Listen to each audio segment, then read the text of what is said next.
बहुत ही सुंदर। आप इस समय ठंड अपने चरम पे है और लखनऊ शहर में इस समय ठंड इतना आगोश में ले लिया है कि सभी इससे हैरान और चिंतित हैं। लेकिन फिर भी अब राममय में पूरा भारत जो है घुलनशील हो चुका है और मैं ये कहना चाहता हूँ निष्पक्ष दस्तक की तरफ से कृष्णदत्त मिश्रा, आपको ये बताना चाहता हूँ कि ये राममय धुनी ऐसे ही नहीं धुनी गई है, ये एक लंबी पदयात्रा का प्रतिफल है। अब हम आपको परिचय कराते हैं अपने आनंद पांडे जी से, जो मंडल अध्यक्ष बीजेपी के, और इनका कार्य जो है अद्भुत और दूरगामी परिणाम लाने वाला है। तो हम इन्हीं से प्रश्नोत्तरी राम लला के बारे में आप क्या कहेंगे? जय श्री राम। अब माहौल तो ऐसा है कि हर कोई जो नमस्कार आदाब सलाम करता था वो जय श्री राम बोलने लगा है। चाहे आप मोबाइल की ट्यून ले लीजिए, आपस में लोग मिलते हैं जय श्री राम बोलते हैं। बच्चा बच्चा श्री राम जय श्री राम बोल रहा है। माहौल ऐसा है कि मैं कुछ कह नहीं सकता। घर घर में तैयारियां हो रही हैं। आगामी 22 जनवरी को भगवान राम अपने घर में विराजमान हो रहे हैं। दिवाली जैसा उत्सव होने वाला है 22 तारीख को। यहाँ तक कि प्रदेश सरकार ने छूट दे रखी है कि पटाखे आप खरीदिए और पटाखे फोड़िए। तो दीपावली में जो माहौल होता है उससे कहीं ज़्यादा 22 तारीख को होने वाला है। लोग अपने घरों को सजा रहे हैं, अपने आसपास के मंदिरों को सजाया जा रहा है। आप लखनऊ के चौराहे चौराहे को देख रहे होंगे, सरकार ने ऐसी व्यवस्था की है, पूरा चकाचौंध है। तो इस समय भक्तिमय माहौल है और हम भी उसमें अपना योगदान दे रहे हैं। मैं अपने क्षेत्र के करीब 70 मंदिरों में पूजा पाठ की व्यवस्था कर रहा हूँ, उसका संयोजक मैं बनाया गया हूँ। और आप देखिएगा कुछ दिन एक बहुत अच्छा उत्साह होने वाला है। आप सही कह रहे हैं, बहुत से लोग वंचित भी हैं और बहुत से लोग जो पाए हैं निमंत्रण वो नहीं जाने को कह रहे हैं। देखिए, तो इसके लिए आप क्या कहना चाहते हैं? भगवान की कृपा जिस पर होती है वही इस शुभ काम को करता है। आपके सामने थाली रहती है लेकिन भाग्य में नहीं रहता तो नहीं खाते आप। इसलिए उनके भाग्य में नहीं है भगवान की कृपा, वो बिल्कुल भटकते रहेंगे। मैं इतने कहूँगा उनके बारे में कि उनके ऊपर भगवान की कृपा नहीं है। हम सबके ऊपर कृपा है, इसलिए हम लोग उसमें काम कर रहे हैं। एक कथन और है कि कांग्रेसी कह रहे हैं और घटक दल की राम नाम की लूट है, लूट सके तो लूट है। ये बीजेपी का एजेंडा हो गया है, ये बीजेपी के राम हो गए हैं। ये असली राम तो कहीं और विलुप्त हैं, हमारे हृदय में है। देखिए, राम नाम की लूट है, लूट सके तो लूट। भगवान ने सबको दे रखी है छूट, सब करें। वो ऐसा सागर है कि जो जाएगा सबको मिलेगा। अब उनके भाग्य में नहीं है, मैं बार बार कहूँगा, उनके भाग्य में ही नहीं है। बिल्कुल, सबको जो जाएगा उसको मिलेगा, कोई खाली हाथ आने वाला नहीं है।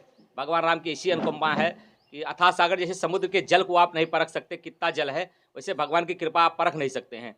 जो जाएगा उसको उनकी कृपा मिलेगी, नहीं जाएगा तो अभागा है। बिल्कुल।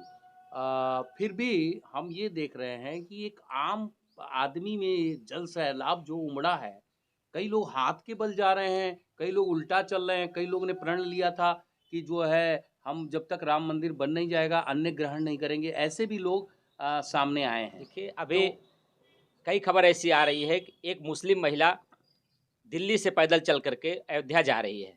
करीब भगवान श्री राम का मंदिर बन रहा है, मुझे बड़ी खुशी है। तो मुस्लिम महिला होकर के वो दिल्ली से पद यात्रा कर रही है, अयोध्या कल पहुंचेगी। वो भी मुस्लिम समाज से है। मैं हिंदू समाज के नेताओं को ये कहना चाहता हूँ कि आप उस महिला से प्रेरणा लीजिए। अभी एक सौभाग्य मुझे प्राप्त हुआ, मुख्यमंत्री आवास पर पुणे से भगवान राम के लिए वस्त्र बना करके आए हैं। यहाँ मुख्यमंत्री जी को सौंपा गया है एक फाउंडेशन के द्वारा, उसमें मुझे भी आमंत्रित किया गया था मुख्यमंत्री आवास पर। एक धागा श्री राम का, ऐसा उनके एक स्लोगन था। और 12,36,700 लोगों ने उस कपड़े को बुनने में दो दो धागे बुने हैं। आप सोच सकते हैं 12,36,000 लोग उस कपड़े को बुनने में अपना योगदान दिए हैं। मैं वहाँ पर मुख्यमंत्री जी के आवास पर सुन रहा था। एक बच्चा 15 दिन का था, उसको भी उसके माँ बाप ने लाया था, तो वो तो सिल तो नहीं सकता है, लेकिन उसका हाथ लगवाया उस कपड़े बुनने के बुनकर की मशीन पे, और हाथ लगवाया और उससे दो धागे बुनवाए। एक 110 साल के बुजुर्ग आए और उन्होंने भी दो धागा बुना। ऐसे ही एक भक्तिमय माहौल पुणे में हुआ। उस फाउंडेशन को मैं धन्यवाद कहूँगा। 12,36,000, अगर वो Guinness book of world record का फॉर्म भरे होते तो ये Guinness book of world record बनता। उसमें हमारा सौभाग्य तो नहीं था, लेकिन देश के करीब 15 राज्यों से लोग वहाँ पर पहुँचे और दो धागे श्री राम के बुने और वो कपड़ा तैयार हुआ, मुझे देखने का अवसर प्राप्त हुआ। भगवान का वस्त्र, उसको मैंने अपनी आंखों में, दिल में बसाया है। बहुत सुंदर, बहुत सुंदर। बहुत अच्छा लगा मुझे वहाँ पर तो जाके। बहुत बढ़िया पांडे जी, आप ये बताइए कि आप 22 को क्या कर रहे हैं? मैं आप 22 को एक अपना आदर्श योग संस्थान है, उसमें योग गुरु कृष्णदत्त मिश्रा जी हैं, उनके नेतृत्व में एक मंदिर में बढ़िया सुंदरकांड का पाठ, आरती और उसके उपरांत हम लोग वहाँ पर प्रसाद वितरण का कार्यक्रम करेंगे। और मैंने जैसा बताया कि मुझे करीब 70 मंदिरों की जिम्मेदारी मिली है, मैं उसका बहुत संयोजन दिन में बहुत करूँगा। और उन 17 और एक आह्वान ये भी है, मैं आपके चैनल के माध्यम से, निस्बत दस्तक के माध्यम से कहना चाहता हूँ कि सभी लोग इस प्रसारण को लाइव देखें और अकेले ना देखें, 10, 20, 50 लोगों के साथ बैठ करके देखें। और जब वहाँ पर मोदी जी आरती शुरू करें, तब हमें भी उसी समय आरती करना है। ऐसा आह्वान मैं सबको कर रहा हूँ कि एक साथ आरती करने का भी रिकॉर्ड बनने वाला है। पर बहुत जो बहुत जहाँ घर में है, टीवी के सामने कहीं भी है, वहाँ पे आरती करेगा और आदर्श योग संस्थान तो करेगा ही करेगा। पूरा विश्व इसमें राममय हो चुका है। बिल्कुल कह सकते हैं, पूरा और विश्व इसमें राममय है। और ऐसा माहौल, हम सौभाग्यशाली हैं कि हमारे आंखों के सामने ऐसा दृश्य आ रहा है, ये शुभ घड़ी हमारे सामने आ रही है। बहुत मैं बहुत बड़ा ईश्वर का शुक्रगुजार हूँ।